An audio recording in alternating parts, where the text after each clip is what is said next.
It's going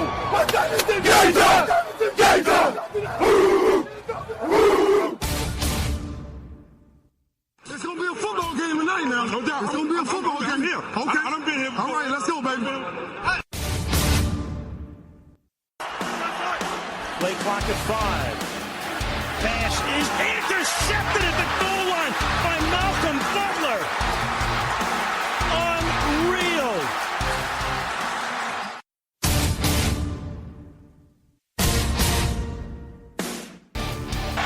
And the Ohio State Buckeyes are the first national champions of the playoff era.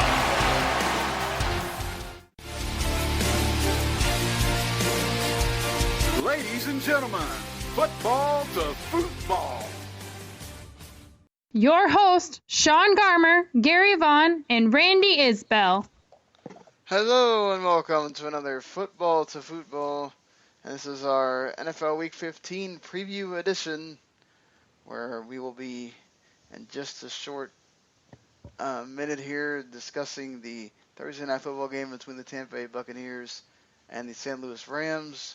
We will also, of course, be previewing every game that's happening on the rest of the NFL Week 15 slate, including our Dallas Cowboys being at home taking on the surging Randy's New York Jets, where we'll be also doing the rival for that podcast, or for that broadcast, all three of us together. So that should be a fun, enjoyable Saturday evening. But we also have the first of the college bowls to preview as well. We're going to be doing our next. I totally messed up on the order that I told Gary, but we'll. I also have to fix that description here in a second. But we'll be doing everything up until what happens on Monday night, from Friday afternoon to Monday night here. And then on Monday night, we'll preview everything that goes up until Wednesday night when we do our Week 16 preview, and then we'll take it from there whenever the order is from there. But we're not going to do them all in one show, because then we'd be here for like 3 hours doing college bowls, and I don't think anybody has time for that. But this week I recently figured out what that whole song means, where the kid says that he saw mommy kissing Santa Claus, that it means that the daddy is Santa Claus. I don't know why it took me so long to figure that out, but now I feel like an idiot. So, you just thought mommy was really getting down. You have a terrible echo, Gary. Sorry. You still have a terrible echo. Not better? Nope. I don't know what happened. Weird. Yeah, you sound like you're coming from some kind of chamber or something. That is odd. As he should be.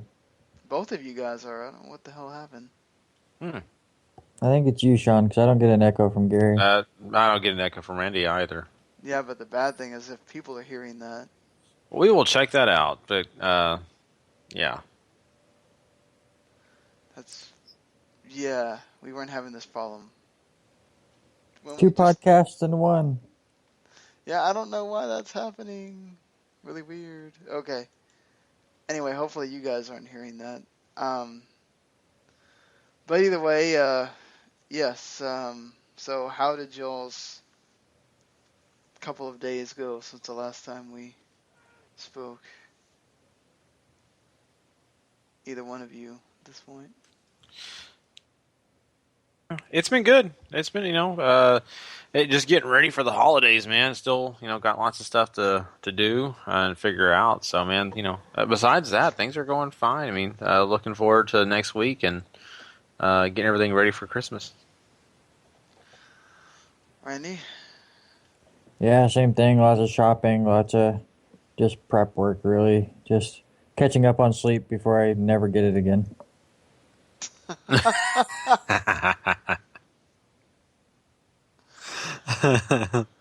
Yeah, I feel you. Yeah, really. Have to love it when that happens. But either way, I guess enough with the pleasantries. We should get on to this game that is not as close as the scoreline would have you believe. There in the Edward Jones Dome in St. Louis, where the Rams have pretty much most of the control for this game. It was a rally by the Bucs towards the end.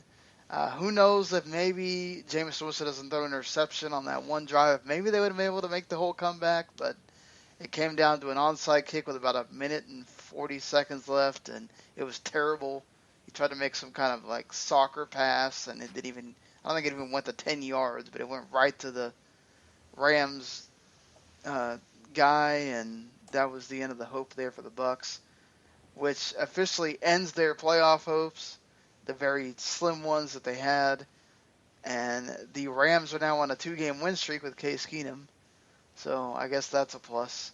The Rams also came out earlier before the game and said that they have no plans to let go of Jeff Fisher, which I guess they proved themselves right for one game here. But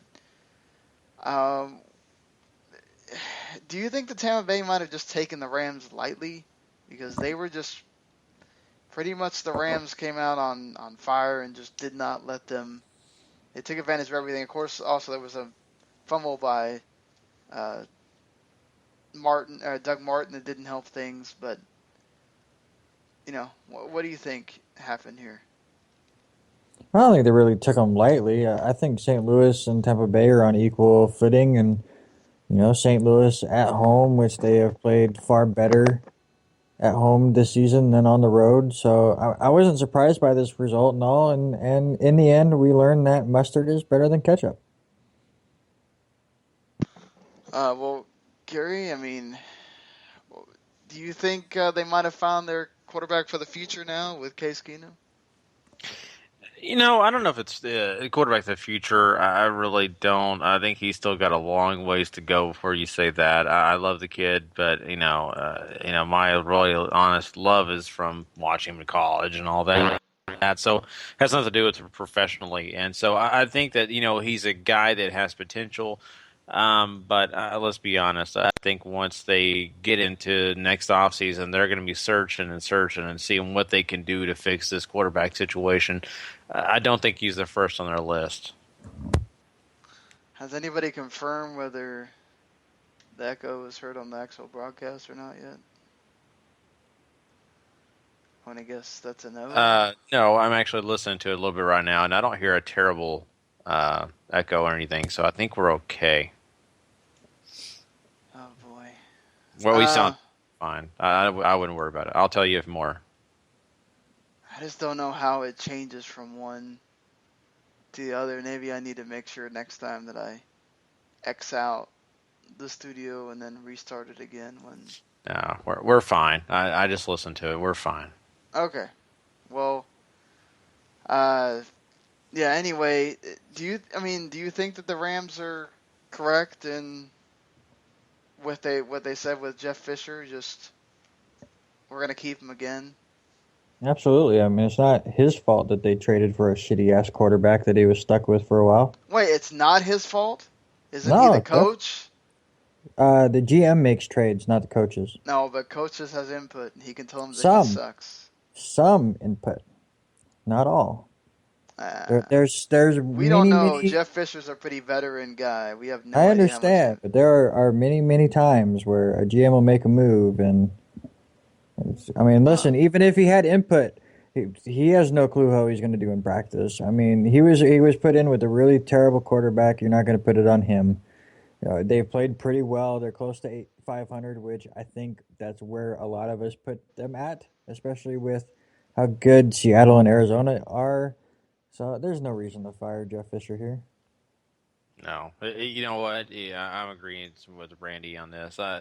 Jeff Fisher is still working on this team, and they've got some potential here. I still think the defense has a lot going for it. Offense, yeah, quarterback situation is terrible, but we did know. Right? Randy's right. We did know going into the season that's a big problem. And they thought Foles was going to be great, but I think we all kind of knew that Foles was going to be, average at best. And so they've still got to figure things out. The GM needs to be the ones that they're really honestly looking at on the hot seat. We'll have to see how that goes for the Rams, but I mean, honestly, this game, for one, it doesn't matter as far as the standings for the playoffs or whatever, but, if you're caring about fantasy, I made a great decision to make sure I started Tavon Austin before the game started because he got 2 touchdowns, and he actually looked pretty good, breaking tackles, and he made the Bucs collide on the second one where he took it on the ground and just went through a lot of that defense. Todd Gurley didn't have the greatest of days, but he was efficient and got a touchdown, which also comes off a Tampa Bay penalty, which there wasn't a lot of penalties in this game, but Tampa Bay committed some dumb ones that kind of cost them at times as well. So, I mean, and Mike Evans had himself a freaking day. I think like 143 yards. He was pretty much like Jameis Winston's like only target, it seemed like, for the most part. Everything was going Mike Evans' way, and if it wasn't going his way, it was just a mixed bag of everybody else. It was either him or Adam Humphries, and then when he finally had to start just slinging it around to get to the open guys, when some of the other guys got involved. But Yeah. I'm just really happy that we got Case Keenum, who had DirecTV, and not the one that had cable. I'm just thrilled about that tonight. And going from there, I mean, Tavon Austin definitely did help. And Sean, you make a great point about fantasy. You asked me that question last Thursday, and I was looking at it. No, actually, you asked me Monday. I apologize. But, looking at the whole thing and looking at everything, I was like, not sure. He's one of those up and down guys. You just never know. But the one thing in the Rams offense, he's a multi-utility player. He's definitely a deep threat. And not only that, he's a threat at the run. So anytime you got those guys, it's always worth a shot. And tonight you took the gamble, and it succeeded. Yeah, so we'll be talking more about these, the full-time fantasy playoffs that we're in now. Of course, all 3 of us representing in the F2F League being in the conference finals, I guess you could say. I'm going against the guy that's been number 1 for most of the year, and Sean Lewis Wilson, and then you two are going against each other. So yeah, that should be fun throughout Sunday and then Monday to see who comes out on top on that. At least one of us, again, as I mentioned, is going to the final there. And I just am excited for Saturday when I can be on the rabble with you two, laughing as not only do the Jets take a bigger lead with these pick sixes that they're going to get, but I get a bunch of fantasy points because of it. So it's going to be great. I do too. I get some fantasy points. I'm not sure what league I have them in, but I picked the Jets defense up this week. So yeah, I have the Jets in Jets defense in one league. I can't remember which one it is, but we'll have to see. I certainly made sure that one league where I had to start the Cowboys defense is the only one I had. I made sure that I put them somewhere else for this week because I'm not getting -6 points again. But I guess we might as well go ahead and get into our NFL Week 15 preview. And, of course, it has to start because it's the first game of the weekend on Saturday, the Cowboys and Jets. And the Jets come in on a 3-game win streak, of course, and they're going to be looking to go into Dallas and make it 4. If you're Gary, if you're picking one guy that you have to start against the Cowboys, who is it? Who's the most valuable? I mean, I know Randy kind of has asked this question, but who's the guy you think is going to do the best against the Cowboys? You would think it would be one of the running backs, and I would probably say, one of these guys could have a great game. Powell has definitely done it a little bit better than before earlier in this season. They've been focusing on him a little bit more. I Ivory's been a guy that you definitely got to start every week that he's healthy and he's actually out there on the field, and that's been pretty good for you. But, I look at this, and I still think that Ryan Fitzpatrick has to be the guy. I just think that they're going to find ways to get the ball out to Decker and Brandon Marshall, and you've seen how Brandon Marshall's played this year, just outstanding. And Ryan Fitzpatrick has given him every opportunity to do that at times. So I've got to go with Fitzpatrick because, he'll be the guy that actually gets the credit for multiple touchdowns. All right. Randy, who do you think? Yeah, I go with his main weapon. I go with Brandon Marshall. Just like Gary said, he's just been amazing this year. He's the go-to guy, especially in the red zone, which is huge fantasy-wise. All right, Randy, over-under 6 catches for Des Bryant in this game. Oh, under. When's the last time he's had more than 6 catches? It seems like anytime I watch the Cowboys this year, it's he's fighting to get 2 or 3. So I'm definitely going to say under here, especially if he gets stuck on Revis Island. All right, well, fair enough. How many times does Matt Castle get sacked, Gary? I'll go with. You know what number hit me? I'll say 3. I'll say 3 sacks. Lots of hurries, but I'll say 3 get there. You think he throws more than 1 interception in this game? Technically, the interception that he threw wasn't his fault, so. That's a good question. I don't know. There's definitely a possibility of 1 for sure. I think 1's a given. More than that, I don't know. I'm on the fence. What do you think, Randy? I'm going to say more. All right. Does everybody have the Jets? Yep. Yes. Yep. Okay. Well, let's move on to our game of the week, which is the Denver Broncos taking on the Pittsburgh Steelers at Heinz Field. This one should be rather interesting as it's the Pittsburgh's high-powered offense against that Denver Broncos defense. And I think this is one of those times where we're really going to see if Brock Osweiler has anything going for him here, because that Pittsburgh Steelers defense isn't what the Broncos is, but they're no slouches either. Do you think, all right, fact or fiction, Brock Osweiler continues the slide, the sort of kind of ho-hum games that he's been on? I'll say fiction. I think he improves, but he's going to have to improve. I mean, obviously the Denver defense is the key to their team, but Pittsburgh's offense is rolling a little bit. I mean, even through hard times against a tough Bengals defense, they're still putting up points. So I think this is a little bit more of a shootout than some people think, and Brock Osweiler will keep up with Big Ben as much as he can, really. But I think he will improve from the last couple of weeks. All right, Gary, you got to put a number on the amount of points, or not a number. Which defense gets you more points this week, the Steelers or the Broncos defense? It's a great question because, I mean, really, honestly, you've seen what Big Ben's been able to do and the points that they've been able to score. And then, of course, you flip to the other side of the ball and then you look at the offense that Brock Osweiler has going for him. I mean, it's a good one, but can he run the ship? I'll say it this way. I'm still not a believer in the secondary of the Steelers.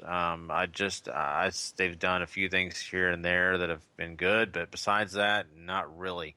So I think I'm still going to lean towards the Denver Broncos defense. I think they have a great opportunity to, get some fumbles or any other kind of takeover or turnover compared to what the Steelers could possibly do. All right. I think, I'm going to stop it there.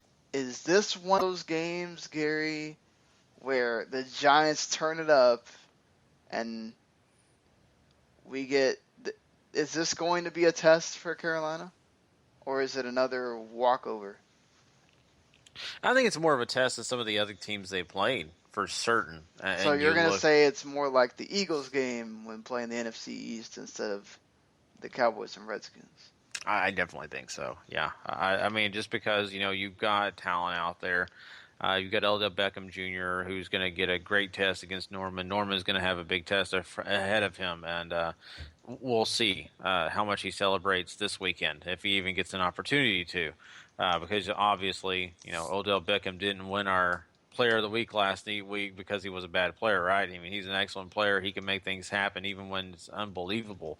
So I think that's going to be interesting. I think Eli Manning is still a credible quarterback in this league that's going to make sure that, he plays smart. He's going to find ways to, get the ball out even if he has to dump it off to his backs. And so I'm looking at this game as being a little bit more higher score compared to what Carolina's used to. Now, given that, I still don't think that they're going to win this game, but that we'll leave that to what we're talking about. I think the reason is because this defense that Carolina has, they are great this year, and I don't know if the Giants are going to be able to overcome that.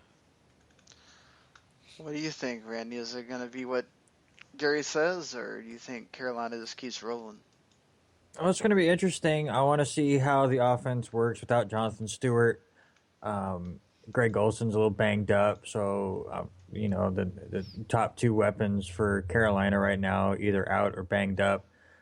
You got to think it's going to be a big Ted Ginn Jr. game, and it really relies on the defense. I mean, obviously Norman is one of the best cornerbacks in the league. Can he somehow shut down ODB one-on-one and allow the defense to continue to do their thing? I mean, that's going to be the major question. But I don't see the Giants pulling the upset. I mean, I know it'll probably be a trendy pick because that's what the Giants do. And this is a trendy time for a winning streak to end right here. That week 14 seems to be really, really difficult. But I see it being close. So on the Giants side, does Josh Norman shut down Odell Beckham? We've seen him shut down some guys. I'm not going with that. I definitely wouldn't take that. I think that he's going to do an okay job. I don't see him definitely not. He's not going to shut him out. Well, I'm not saying shutting him out. I'm saying shut down as in he's not getting like what we saw him do on Monday. Yeah, I'll say he won't go as far as last week. How about under 70 yards, Gary? Did you go that low? Ooh. That's where I see him at, in between that 70 80 range, maybe a touchdown. Yeah, if you give me the touchdown, I will say that, yes. Okay, fair enough. I mean, but we have seen Ruben Randle score quite a few touchdowns because he won't throw to Beckham on that play or whatever. So I think that you're going to see this a game that Ty is going to have a pretty good game when it comes to that being one of the only options at times Eli has. Fair enough.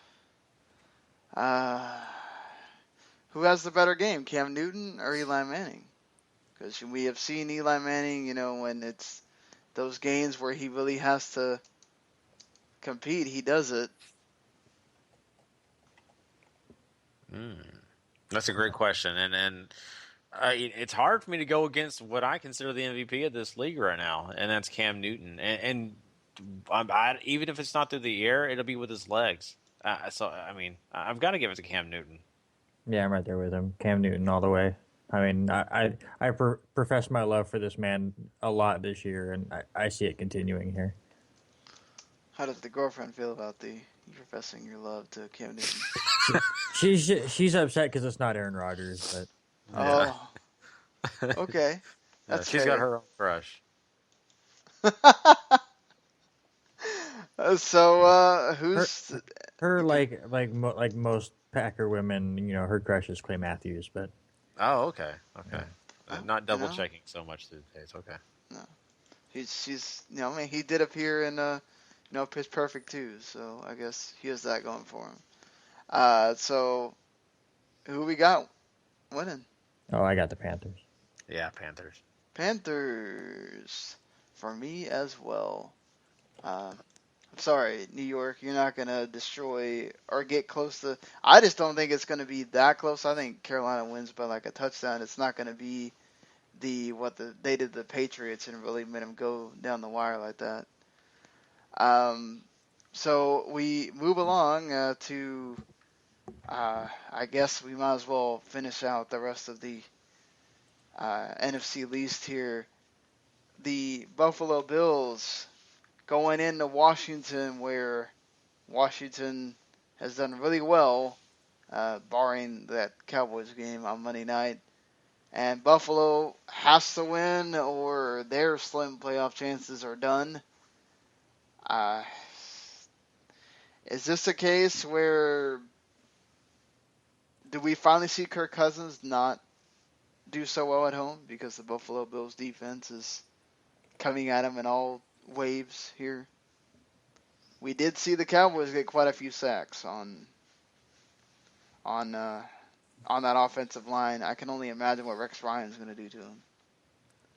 Right? Yeah, this is the hardest game for me to predict on like any facet. Period. I wish this game was in Buffalo, so it just like the only reason why I'm confused is because Washington has played so well at home. You know, Kirk Cousins thrown 12 touchdown passes and only 2 interceptions at home, and you know he controls the offense better. The team just runs better at home for whatever reason. So if it was on the road, I could just say Buffalo all day long and let's move on. But it's going to be interesting. I don't want to just put so much faith in Washington at home, but I think it's going to come down to the wire. Buffalo's defense is going to torment him all day. I don't see the running game really going on. You know, Deshaun Jackson's banged up. I don't even know if he's playing this week. So it's just, I don't know why I have any faith in Washington at all, but I think it's going to be a close game. Do you think it's going to be close, Gary? I do. I'm right there with him. And the reason being is because I think both defenses are going to, really try to put pressure on each other's quarterbacks. And I honestly believe that both defenses can stop the run. Not great. I mean, they're not, let's just be honest, wonderful at it, but they can do it at times and stifle drives. So they're pretty equal, in my opinion, at times. So I think it will be close. All right. So on Washington's end here, would you say that it's going to be a battle between Tyrod Taylor and Kirk Cousins, or is it going to be another factor here that determines things? For me, I look at this game, and what I just pointed out, the running game, I think both quarterbacks will be okay. I don't worry about them so much, just because I don't believe in Washington's secondary. If they were better, I'd almost put money on Cousins. But I think it's going to depend on what either of the running backs, Matt Jones or Alfred Morris, do compared to what LaShawn McCoy does in this game. And if you ask me right now, I put my money on LaShawn McCoy, and I think that could give them the edge. I just think LaShawn McCoy is going to be rather angry from last week. I think he's going to make sure he takes it to the Redskins on this one. I mean, how lucky does LaShawn McCoy get? He gets 3 NFC East teams in a row to go want to destroy. I just see the Bills running game just wanting to go. I mean, we still haven't seen much from the Redskins running game in a while, so that's one of those factors that and then if you don't have Deshaun Jackson, that's really going to limit what Kirk Cousins does too. He doesn't have that deep threat, so it's back into that giving it to Garcon, giving it to Jordan Reed, see what they do kind of thing, and that's going to let the Buffalo defense kind of control them a lot more.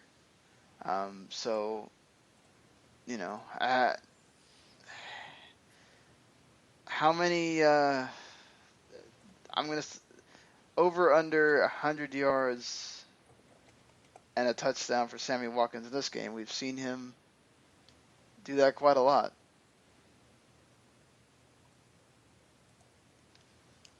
What do you think, Randy?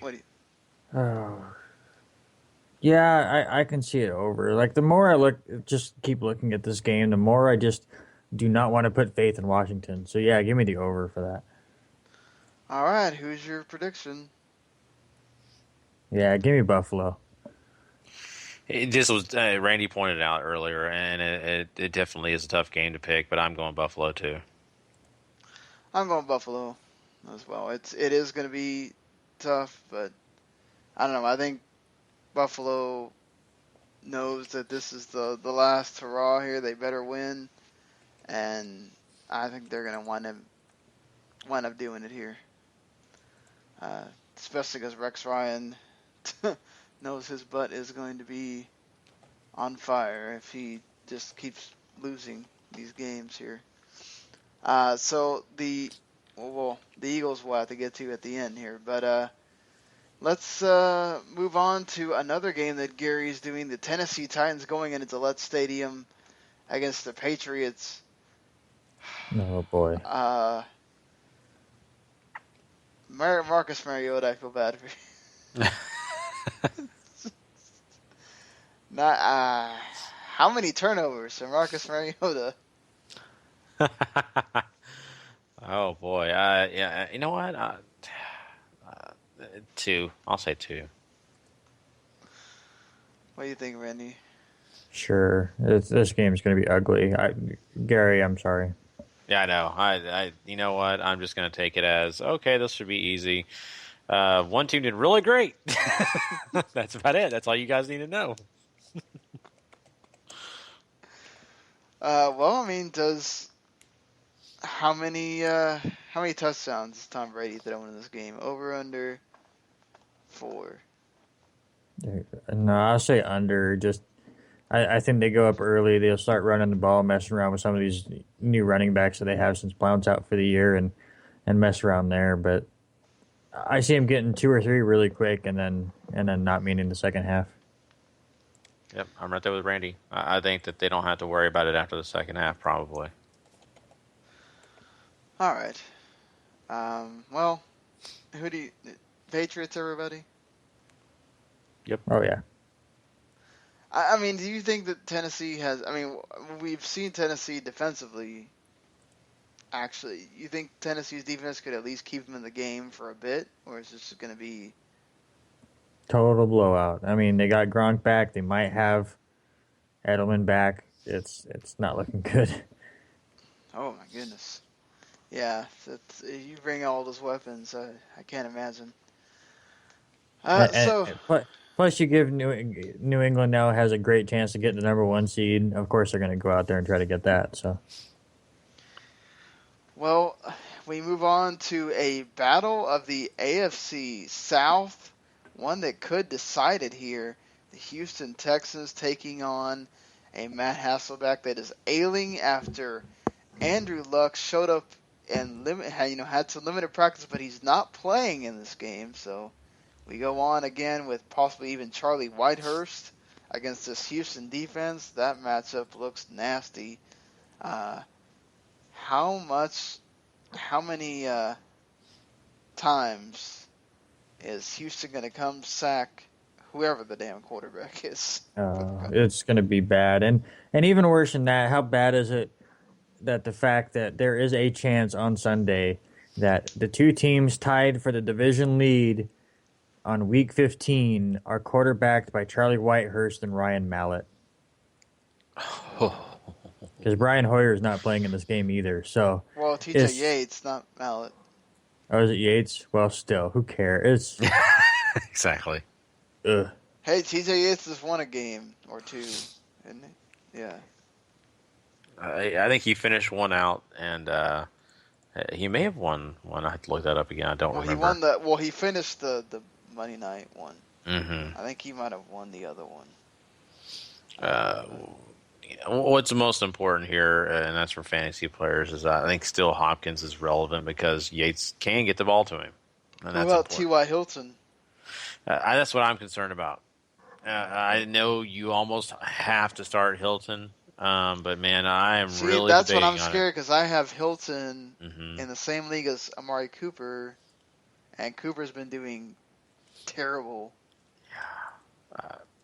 I like one quarterback versus the other quarterback, but I'm almost relying on Hilton because Cooper has not proven that he's going to do anything. So, and Green Bay's defense isn't wonderful, but I mean they're still stout at times. Right.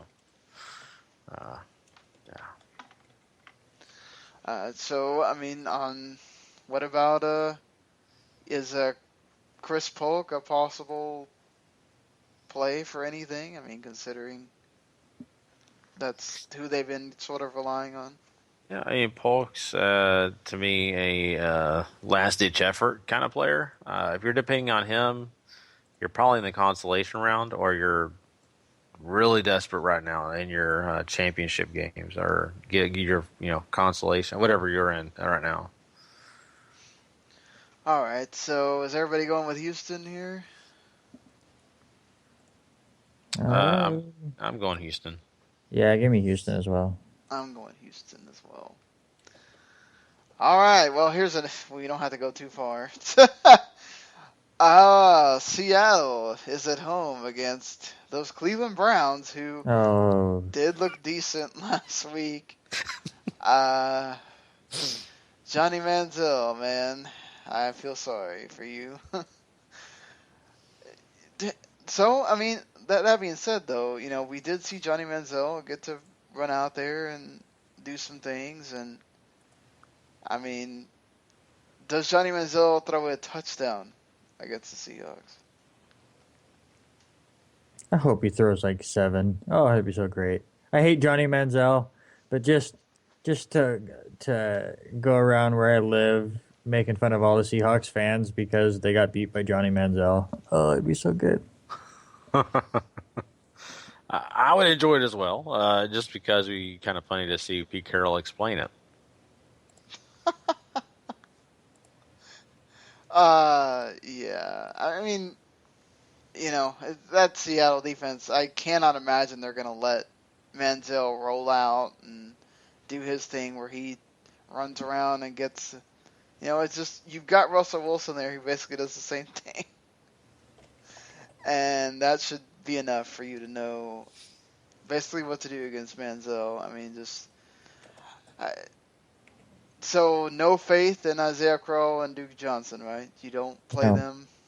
If you are, you're at the bottom Hey, of the barrel. You played them last week, and Isaiah Crowe got you 2 touchdowns, and, I mean, just saying. That wasn't the Seattle Seahawks. I know, just, So, how many points would you say the Seattle Seahawks would have, Gary? In this game, I mean, this is kind of like the Patriots game, I really believe. I mean, they're not going to have to just score a ton to win this game. I mean, I think they score 27 probably. Well, I meant Seattle's defense, but... Oh, the defense. Oh, okay. We don't talk about the defense. I think if you're talking fantasy-wise, I'm looking at 14 to 15 points the least on their defense. I think they're going to get a turnover for a touchdown, and they could even get higher than that, but that's going to be very conservative. All right. Everybody took Seattle, right? Yeah. Yeah. I won't go for the crazy. Randy, you're not? Okay. I want. Well, how about, here's the bigger question. Does Russell Wilson set the record for most consecutive games with at least 3 touchdowns and no interceptions? He should. He's tied right now at 4. Considering who he has at running back right now, yeah, he should. Yeah. I mean, even though, it's possible. That's one thing I forgot to mention. I mean, we know Cleveland's, Sean Drone, he's just kind of regressed since that one game where he was pretty decent. And we know Cleveland's running defense is terrible. Is this one of those where I forgot the name? Bryce Brown and is it Juwan something? No, it's Christian Michael now. Christian Michael he's back? Yep. Wow. They cut the guy that Juwan whatever that went in for Rawls. They cut him because he sucked too bad. Wow. Well, that's amazing that Christian Michael's already back with the Seahawks already. Yeah, do you think either one of them go off in this game or anything? Gary? It's a good question, and it's hard to pick the back because of the fact that you just don't know who's going to be better. Christian Michael would know the offense. So. He would, but the risk you take with him is the reason that they got rid of him in the first place, and he is known to turn the ball over. And of course, Pete Carroll and of course the rest of that coaching staff will be honest with you and say, yes, he is a guy who drops the ball on the ground. I don't know. To me, this is a big gamble because you just don't know which back's going to go off. Even though Christian Michael may know the system, doesn't mean he's going to be the guy that gets the most points. So it would be too much of a gamble for me to risk my playoff game for. Fair enough. Yeah. So we move on to another. Well, it's a game that doesn't matter, but it's the Miami Dolphins going into San Diego. I don't know who's going to have the least amount of fans there, whether it's Miami or San Diego. I mean, we've seen the Dolphins defense. They'll rush you, but they also have problems stopping you. Could this be? Could Phillip Rivers we get to see the Phillip Rivers kind of go off here and have his 300-yard game and much touchdowns, or is Olivier Vernon going to be making his life too much here? Phillip Rivers has done nothing the last few weeks. It's like the entire San Diego offense has just given up. I mean, part of it is all the injuries that are going on. Part of it is the run game has been just abysmal. So I can't see them against an okay defense all of a sudden remembering how to play football. Is that what you think too? Yeah, I mean, it really, honestly, from the samples that you have from this season and what he's progressed and done, is not good. And so even against this Miami defense, I'm not sold on Rivers. Well, how many points? I mean, I have Javon Landry in quite a few leagues. Can I really count on him this week then? I feel like you can. I mean, there's every opportunity for him to have a good game here. San Diego's defense is not stopping anybody, let's be honest. And the upside is greater than anything negative. And we know Tannehill, without Rashard Matthews there, pretty much targets him on seems like every play. Mm-hmm. So, yeah. And what about Lamar Miller, Gary? I mean, I think Lamar Miller could have another good game here too. I feel like he's going to definitely be a guy that they're going to depend on to keep the ball rolling and to see if they can move downfield a little bit better than they did last week against the Giants. So I think both those guys, Landry and Miller, are both guys you can look at and say, hey, I can start them this week. Alrighty. Well, I've got the Dolphins. What does everybody else got? I'm with you. Yeah, I just feel like the Dolphins are doing better. All right. So we go to another game that could possibly be. Well, this one's going to be interesting because it's A.J. McCarron going against the 49ers defense that has shown up at times, especially when they're in San Francisco, against a Blaine Gabbert that's had a better. He's had time with his offense, and he knows what he can do in that offense. I think this became a lot more interesting than it would have been if Andy Dalton was quarterback, certainly. Which quarterback has the better day?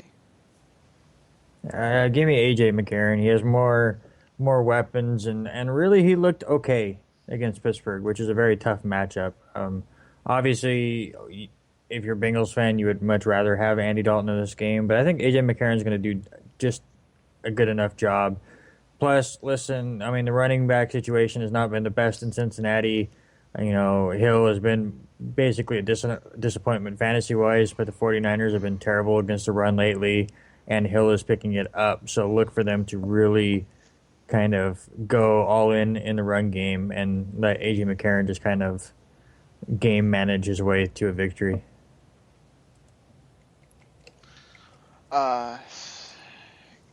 Gary,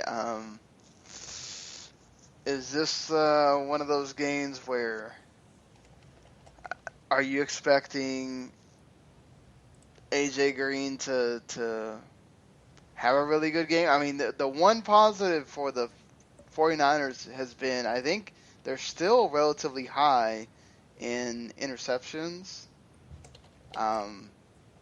And they're still, covering the receivers pretty decently. So is this a game where maybe AJ Green doesn't do so hot for you, especially considering you got AJ McCarron there, or are you worried about him at all? I am a little bit worried. I just, you don't know how well McCarron's going to be able to get, the ball out to him. You just don't have the rapport there. I think that, they can make life a little easier when it comes to calling these plays and finding other ways to get the ball to AJ Green. But if you got him and you're playing him, your fantasy football leagues, you got to start him. You can't bench him because there's always a great chance that he may get 3 touchdowns, you may get shocked, and you don't want to have that on your bench, right? So you're going to play him anyway. But realistically, thinking about this game, I think you got to keep your expectations very conservative. Well, my big question is, I said it last week, the Browns got 9 sacks on Blaine Gabbert. So, can the Bengals get 10? Oh, that's so much to ask. I'll go under that. I'll say about 5, but... Gary? Yeah, 10's that's a high number. I'll do one. I'll raise it to a 6. I'll say they get a little closer, 7. But I mean, they got those pass rushers, and I could see Geno Atkins having himself a day, but we'll have to see. So everybody picking the Bengals here. Yep. All right. Well, Randy, you love you some Kansas City Chiefs, and you're going to be watching them here against the lowly Baltimore Ravens with whoever the hell is playing quarterback for them. Yeah, this defense should just be, that's got to be like the lockdown start of the week if you're. Oh, yeah, absolutely. I mean, the Chiefs all around I like in this game. Their offense has kind of slipped up, making a few mistakes lately. I see them cleaning that back up. Yes. Listen, we said this a few weeks ago as they started to make their run, that their schedule was pretty cakewalk the rest of the way, and here's a prime example of it. Gary, I mean, is this maybe a day where you start Alex Smith, or Yeah. are you? I think. You see, I mean, is there a Chiefs player that you feel maybe you don't trust, or considering Baltimore on both sides of the ball is pretty bad? Look, I'm expecting Alex Smith to have a pretty good game here. I mean, he's not going to be, a guy that's blowing the doors off, just this entire defense that the Baltimore's putting out there. But I think he'll have a good game. I think Macklin's going to be a guy you're going to want to have. I think, of course, West or, Spencer Ware, both could be good options here. So overall, everybody you're looking at here on Kansas City's offense, you're probably going to start if you got them. I really feel that way. I just don't have any faith in Baltimore's defense at all. All right, so Chiefs, everybody? Yep. Yes. All right, well, the Green Bay Packers are traveling to Oakland to take on the Raiders, who I guess technically still have also slim playoff chances here, where the Packers are going to be looking to really continue to have control of the NFC North. I mean, we have seen the Packers struggle a little bit here and there. I would certainly trust a Derek Carr over more of a Matt Castle that they played last week. And we did see the Mac attack, and we know that the Green Bay Packers offensive line is very susceptible to having Aaron Rodgers. Do you think the Mac goes back on attack here, Gary? Do you think he can maybe get 2 or 3 sacks on Aaron Rodgers? I do feel that way because of what we saw even last week against the Dallas Cowboys. They got plenty of pressure at times on Rodgers getting sacks, and is it going to lead to anything else? I don't know, but I do see Khalil Mack having a pretty decent game here, and I could definitely see him getting 1 or 2 sacks. I mean, he could get more. Aaron Rodgers is pretty good at getting the ball out of his hands. So unless that defense is able to crowd those receivers, which I don't know, they may be able to. If they can crowd the receivers, Aaron Rodgers will get sacked, up to 5 times. What do you do with Eddie Lacy, Gary? Looking at Eddie Lacy, he had a pretty good game last week. Not bad at all. But I think that if you've got him and you're looking at him to have a lot of success, I think you got to keep your reservations a bit. They're starting to use him more. I like the fact that his head coach, I think, believes in him a little bit more now. So I think you got some potential there. I mean, he's a running back too for me. Randy, do you feel like you can trust Amari Cooper? No, he completely disappeared. It was surprising. So the trust is kind of gone. I think he's going to have an okay game, maybe some junk time. Something not 0 again. Well, you would hope not. I mean, back-to-back zeros, that would be pretty shocking. But I don't see him having a huge game. You see anybody having a huge game for Oakland? Maybe Derek Carr. I mean, fantasy-wise, because of junk time. I think Green Bay dominates in this game. I liked how they look now that McCarthy has the reins again. So I think they go out and they kind of control this game, but junk time counts just the same. Everybody got the Packers? Yes. Yeah, I do. Seems like we've been saying a lot. Yeah, I know. It's not that hard of a week, really. So we do have a divisional matchup between the Chicago Bears and the Minnesota Vikings. Of course, the Bears trending downward now that they're pretty much out of the playoffs, sort of. And the Vikings are, locked in that wild card, but they want to keep pace with the Green Bay, of course. How many over under a touchdown and 100 yards for Peterson here? I'd go over it. Even though it's a divisional matchup, Minnesota, they have to win this game. I mean, losing back-to-back games and now at home, they have to win this. Adrian Peterson knows they have to win this, and he knows he's the key to do it. So I think he goes out there and runs wild here. I have to agree with Randy. Peterson's the lifeblood of this offense, and for them to be successful, Peterson has to be successful. So I'll go with that. Does the color outdo Bridgewater?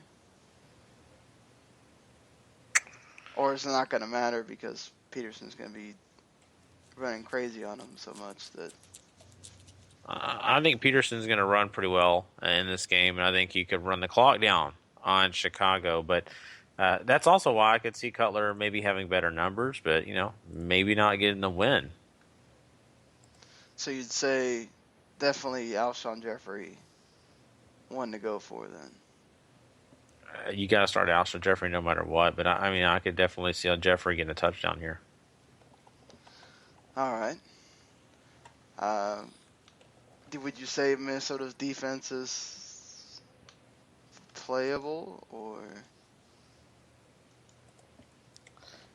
do you think Cutler would score too many points on him? I'm kind of curious what Randy thinks about this, but for me personally, they're a very average defense, and I'm hopefully not depending on them. Yeah, I'm the same way. I mean, around 10 points, I think, is what you can expect. Possibly a little bit less. A couple turnovers, but they're going to give up between 15 and 20 points. All right, so everybody picking the Vikings, I guess? Yes, and I'm guessing another sweep. Yeah, no, probably. Yeah. Vikings, yes. At home, I think it's even though the Bears play much better on the road, so they're terrible in Chicago for some reason. So we get to a game that could be really interesting, possibly even wake up the Atlanta Falcons out of their slump with the Jacksonville Jaguars coming into town. And prepare your, if you're playing a drinking game to see how many, passes are completed or anything, prepare to get drunk. So who has the better day, Matt Ryan or Blake Bortles? Oh, that's not even a question to me. Blake Bortles. Hey, we know Jacksonville's defense, at times is. Yeah, well, I also know Matt Ryan right now. Randy speaks the truth. I would go Bortles as well. He's just proven to be too good. And Matt Ryan, he's going to have some success here. I mean, heck, I even think he's startable this week. But at the same point, I mean, I still think Bortles does better. Well, okay. Maybe a more fair statement is Allen Robinson or Julio Jones. Who does better? Oh, man. I mean, that's a fair question. That's a fair question. It's just because Jacksonville has more weapons right now. So I'll say Julio Jones in that matchup has a better day. I'll play devil's advocate. Why not? This will be fun. I think Julio, if they can find ways to slow Julio down a little bit, Allen Robinson will probably have a good game. Maybe Robinson gets a touchdown over him or something. I don't know. All right. Well, Julius Thomas, I think this is either second consecutive or at least 2 out of 3 he's had a touchdown. You see that continuing for him? I certainly do. I think he definitely has a great shot of it. Yeah, I would agree. Well, it's Atlanta at home, where Atlanta tends to play better. But they are in Jacksonville. Oh, they're in Jacksonville? I'm sorry. Yeah. I wrote that wrong. Okay, well, I'm going to take Jacksonville, too. Jacksonville, yes. I'm going with Jacksonville, too. Especially because, again, one of those two teams are going to cancel each other out for a loss. And that's going to help Jacksonville out between the Texans and Colts. So you never know. I think the only thing we left is the 2 night games. I'm going over making sure, not forgetting anything. But all right, so a big game for both teams here. Arizona clinches the NFC West with a win in Lincoln Financial Field against the Eagles, who obviously they will get the benefit of knowing what happened to all the other teams in the NFC East before they play. So every team has now had one opportunity at this, it seems like.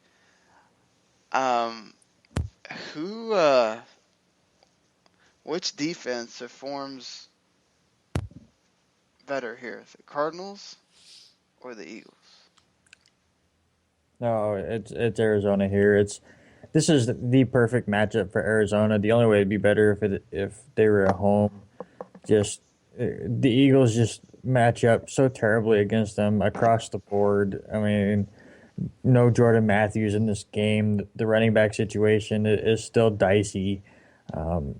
And Arizona's defense has just been too good. And then on the other side, you can throw on Philadelphia, and they have 97 people that you can throw it to for the Cardinals. So as much of this is a huge game, and maybe you can make an argument for Philadelphia pulling the upset at home, I just don't see it. It's hard for me to see it either. I mean, is there anyone on the Eagles that you could even remotely think about playing, Gary? I mean, no one I trust. Let's put it that way. The running game, I think, is going to be stifled. I just don't imagine anybody is going to be able to run on the Cardinals. I mean, man, Ryan Matthews will still be the higher potential guy for me. But no, I'm not trusting many people, and I definitely don't trust the rest of these Eagles receivers. So no. Is this a case where you start everybody for the Cardinals? I mean, That's the way I'd go. you don't know who's gonna be getting scores though, so that's the only Yeah, problem. I think you're starting the three main wide receivers. You're starting the tight end. You're starting the running back. I think the only person you're not starting is whoever the hell the backup quarterback is in this game. That's about it. Who knows? Maybe Mark Sanchez comes in because it's that. So is it gonna be a blowout then? Are you saying it's? Yes. I'm going to predict over 20-point victory for Arizona. Jeez. I like that. Wow. That's a. You know what? I may go a little under that. I'd say a 10-point victory, but I think it's because we're talking junk time, and I think Arizona's already kind of, hey, go ahead, score points. That's fine. All right. Yeah. So we all got Arizona for that one. So Monday Night Football. A game that will probably not matter at all by the time they get to it, because I'm sure somebody that New Orleans needs to lose will have won, and they will be officially out. Finally. Finally. So it could potentially be entertaining because Matt Stafford and Drew Brees, they know how to sling the ball. So. Calvin Johnson had, I think it was 16 yards. Would this be a game where you feel like you can trust him more starting in then? Gary? Calvin Johnson, you said? Yes. Yeah, definitely. I think Calvin Johnson will be just fine in this game. I mean, who's going to stop him in the New Orleans defense? Yeah, true. Which quarterback do you start then if you're... You know what? I think both quarterbacks have a case. I really do. Breeze is doing just fine, and the Detroit defense isn't gonna just destroy him. I think they'll be able to pressure him for sure because they've shown this year that they can get to the quarterback. But I think that's also the reason why I'm going to give it to Matthew Stafford. I think that he's going to have more time, more opportunities, and I think that's what's going to get him to be the better stat guy. What do you think, Randy? I'm right there with Gary. Where if you're in the semifinals, you probably have somebody better than these two. But if, say, you had an Andy Dalton, and one of these guys had been dropped or something, or had been your backup, you're very happy to have them. I think this is going to be a high-scoring shootout where you can pull off a Monday Night Miracle in your semifinal matchup if you have either of these guys starting. Well, who are you going to pick? I'm going Detroit. Give me New Orleans. It's the Saints at home. It's hard for me to pick against them. I'll say the Saints. We got the start of the college football bowls begin on Friday afternoon, and we're going to start breaking them down here. We're going to go all the way from the Celebration Bowl to the Miami Beach Bowl today, and then we'll pick it up from there on Monday night. But start us off here, Randy. Yeah, so we're going to start off on one that's not technically a bowl, but they put it into our college pick'em deal, and that is what they're calling the Celebration Bowl. It is basically a championship game between the winner of the SWAC and the winner of the MEAC, to Division II teams. Just kind of a fun little get-together. I mean, technically there's as much talent in this game as there is with some of these other bowls that we're going to see. So your first game that you get to pick between is Alcorn State versus North Carolina A&T, and I'm not going to promise or pretend that I have any idea what's going on with either of these two teams. So I'm just going to take the second team. Give me North Carolina A&T.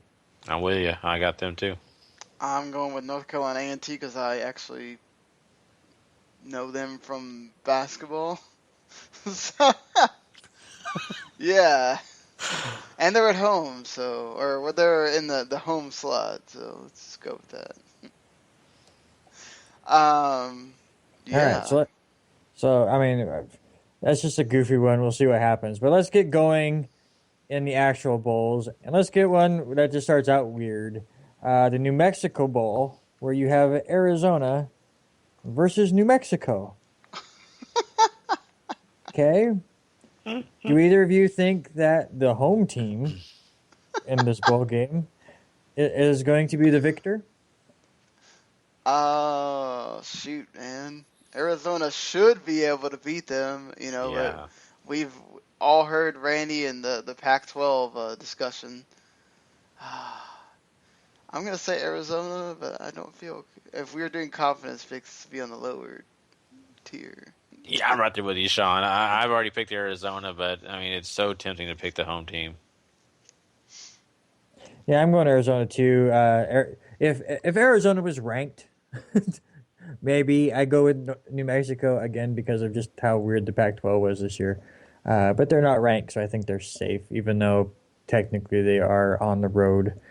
We brought this up in our early previews, but the Mormon Bowl in Las Vegas is what I'm calling this now. You have BYU versus number 22 Utah. Give me Utah here. I like their running back Booker, over 1,200 yards this year. I think it's going to be a lower scoring game, but give me the Utes here. Yeah, you know what? I enjoyed watching both these teams this year in college football, and trust me, staying up late watching them has been fun, but I've got to go Utah here. I'm going to go Utah as well. All right, so can one of you guys say it? Camellia Bowl? How do you say that? Yeah, the Camellia Bowl, yes. Sure. Ohio versus Appalachian State making their bowl debut. And I'm actually going to go with them. I think they rise to the occasion, and as a first-timer. They won 10 games this year, so I'm going to stick with them. I'm sure their competition has not been great. I'm looking at their schedule, and I'm seeing Idaho and Troy and Arkansas State and the University of San Antonio on their schedule, but they were basically doubling their opponents this year score-wise. So give me Appalachian State. I'm going to go with them as well. Hard pick, but I'm going to go with Dexter Coakley's school, Appalachian State. All right, now we get to basically one of the worst record-wise bowls, and that is the Cure Bowl, where you have 6-6 Georgia State. You can cure us of these terrible records. Oh my God! Against 5-7 San Jose State. This is bad. Basically, this is two offenses that are completely different. You have one that does it mostly through the air, which is Georgia State, who is averaging 350 yards passing, basically, versus a running game that has a running back named Irvin, who finished the year with 1,469 yards and 13 touchdowns. When you get to a bowl game like this, and you have a team like Georgia State, who, by the way, has a total of 2 wins in their previous 3 seasons, turning it around just to make a bowl game. Give me the team with the running game and more composure. Give me San Jose State here. I'm going with Georgia State, since I remember them from March Madness and the coach that fell down and all that stuff.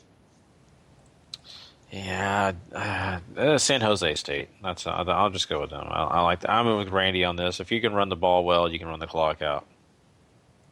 All right, then you have the New Orleans Bowl with Arkansas State versus Louisiana Tech. 2 other teams that I'm sure you have seen several games of this year. I'll go on a limb. I'll take Who did I take? Hold on. When do you guys go? I closed my thing on accident while I was flipping. So we're talking about the New Orleans Bowl, right? Yeah. I took Louisiana Tech. Sorry, I closed out the wrong window. I went with Arkansas State. just because normally Arkansas State does pretty well in these kind of things. So, yeah. Yeah, I think I as well. I chose Arkansas State. Nothing I can really say I have a lot of confidence, but I do think that Arkansas State should win. All right, and then we got one more on Monday before, our next podcast, so we'll talk about that one real quick. It's the Miami Beach Bowl. With I'm 11... not going to that, by the way. You should. Could be good. You have the 11-2 Western Kentucky Hilltoppers against the 8-4 South Florida Bulls. So, Sean, I know you're not going, but do you take the quote-unquote home team in this one? No, I'm going Western Kentucky. They're actually pretty decent in football. Gary and I had to watch them a lot when, North Texas was still in their same conference with them. So I'll go Western Kentucky. Okay. Ditto. Yeah, I'm going Western Kentucky. It's kind of the same game we were talking about with San Jose State and Georgia State, a passing game versus a running game. South Florida almost 250 yards rushing this season. But I like this combination stat-wise. Again, I haven't really watched a lot of Western Kentucky for the Hilltoppers. Their quarterback with 45 touchdowns this year, over 4,500 yards passing, and his main target, Taylor, has 17 of those touchdowns. So I want to see that combination in person. Definitely it's going to be a good preview before Monday night where they start throwing the ball all over the place. So give me Western Kentucky. Yeah, so I figured out what happened with this. When we were trying to do the wrestling podcast earlier, I couldn't hear them when I would try to click it over to the thing we're using now. So I had to make it to where it would listen. And then when it normally works, if I press that, it'll create you guys having an echo in my headset. Sort of like how I used to have an echo for myself when we had to do it the other way. So that's what was happening. Everything was fine. And I finally just was like, oh, let me click this button. Oh, and now you all sound like you're supposed to. So I wish I would have found that earlier. But, yeah, we'll start with the famous Idaho Potato Bowl we'll be talking about some of these games after their we'll be previewing with that game all the way till the GoDaddy.com Bowl. So very exciting. Yeah. Yes. Hey, one of them is going to be Boise State and Northern Illinois. That could be pretty good. No, I agree. I honestly, and this is the way I look at a lot of these games, trying to predict what's going to happen in these games is such a headache because, I may have seen 10 minutes of some of these games just flipping through channels and stuff throughout the year, but I have no clue. We have no clue. But the games are usually a lot of fun. Sean, you and I will have conversations where I'm like, I do not want to talk about this game for more than 5 minutes, talking about some junky NFL game, and then it ends up being close. So it's fun to talk about how close it was. I think the same thing is going to happen with these college games, where it's like, we don't know, and then we come back on Monday and go, oh my God, did you see that 72-70 game yesterday? What a bowl game. So who knows? Which games are going to be close and which ones aren't. So. Well, should be fun. We'll have to see. Maybe the best one will be that one that's not even a bowl. Who knows? But we'll be back, of course, on Monday night really late or Tuesday morning, more likely for most people, discussing, of course, that Monday night game and then all of NFL Week 15. Hopefully it's an interesting week. We'll be discussing some of our favorite games from the college bowls that have happened, and of course previewing those next set of college bowls there. The last thing we got to do is, I guess, obviously pimp ourselves, which, if you've enjoyed what you heard here, you can subscribe iTunes, Stitcher, wherever it is that you find podcasts, to this podcast individually, or you can go to iTunes and Stitcher and subscribe to WTM Network completely, where you can get also our wrestling podcast that we just finished doing, where we review the NXT TakeOver London show, which I think even Randy really enjoyed. So, that was something that was really fun to watch, and it's going to be the last big show of the year probably. So, on to 2016 after that, and then of course we missed it last week. We finally got to talk about everything plus that Nintendo Smash Direct where they announced that Bayonetta will be a character in Smash in February, and of course Cloud came out that day. I already bought him today, so he was fun to play with. And and then of course Randy has his podcast, which he will tell you about. Yeah, definitely check out backlogbusting.com where we go through some of the games that have just slipped by our gaming history and go back through and see if they stand the test of time. Our podcast that comes out on Tuesday will be a little different, where we kind of just do a year in review of all the games that we played throughout, kind of give out some makeshift awards and give a little preview of what we're thinking about playing next year. Sounds interesting, certainly. I'll be checking it out because you guys are always entertaining, and just to know if there's going to be any big games that I'm a fan of to listen to. And I'm sure everybody else can feel that way too. If you're a big fan of a game, you're going to want to hear them talk about it because they might have a same opinion as you or maybe different. And then you can go in there and tell them why their opinion sucks or why you totally agree. That's what's fun about these things. And you can do the same thing. You can go either on Spreaker where the podcast is, or you can write a review, rate and review it, and tell us what you think about this podcast. If you like the format, if we can do something to improve it, or whatever strikes your fancy.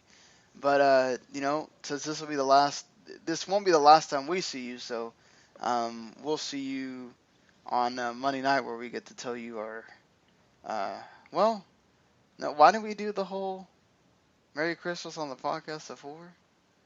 Because we still technically are doing another one before. It's Christmas season. Why not? Yeah, I guess. So happy holidays to everybody. Hopefully you've enjoyed what's left of them. A happy birthday to my grandpa who turned 92. Wow. That's awesome.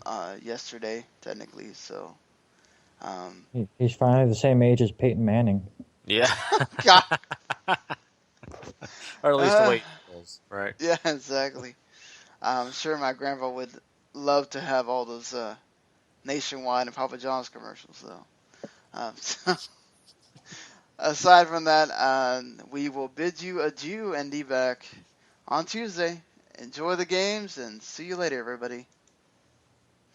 Peace.